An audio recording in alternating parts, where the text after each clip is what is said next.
So now dealing with the fixed assets, you need to deal with the three things again, which are depreciation for this year, which has been debited to the statement of profit and loss, purchase and sale of fixed asset, and gain or loss on the sale of that fixed asset.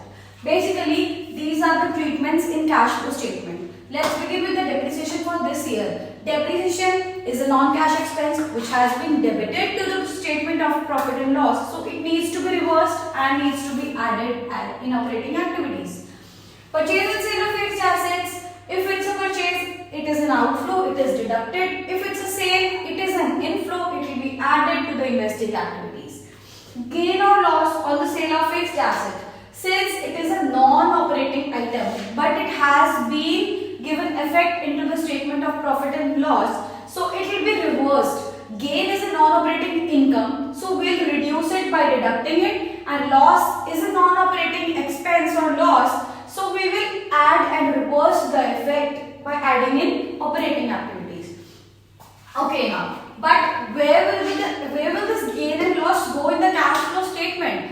It will be adjusted here, and the purchase and sale of fixed asset will be recorded at final amount. Say if it is at a profit of 30,000, this 30,000 profit will be included in the sale price and given effect here. But the one thing that the students get the most confused about is depreciation for this year and depreciation on assets sold.